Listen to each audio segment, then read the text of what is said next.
Mag-uumpisa ang pagbabago sa time slot ng Will to Win sa darating na Lunes, September 16, 2024. Mapapanood na ito mula alas 5 ng hapon at hindi na sa dating oras na 4:30 ng hapon.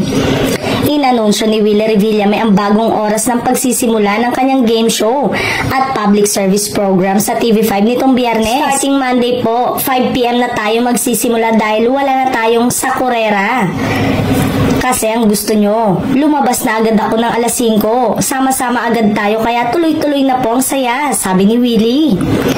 Napatunayan umano sa pag-aaral na ginawa ng TV5 management na mas gusto ng televiewers na napapanood agad siya kaya aalisin na ang sakurera at game segment na natutunghayan mula 4:30 PM hanggang 5 PM. Ang sakurera ay pinangangasiwaan ng kanyang co-host na sina Cindy Miranda, Bubsy, Inday Fatima, Anna Ramsey at Christine Bermas. Ibinalita rin ni Willie na bukod sa bagong time slot ng Will to Win, may higit na malaking pagbabago na magaganap sa mga programa ng TV5 sa September o susunod na buwan.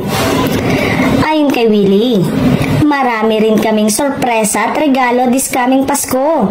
Etong October, ano ang mangyayari sa Will to Win? Abangan nyo po ang aming announcement. Ano mangyayari sa TV5?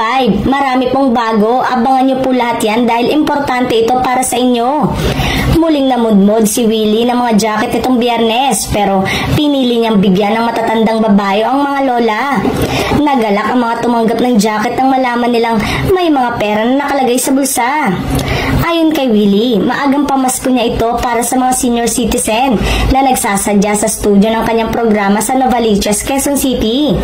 Sabi ni Willie, alam niyo ho, walang kwenta itong studio kung wala kayo rito. Palakpakan, sigawan, iyan ang nagbibigay inspirasyon sa akin sa aming lahat dito.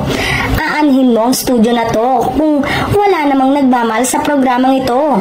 Aanhin mo ang mga camera na yan kung wala namang nakikinig at nanonood sa'yo.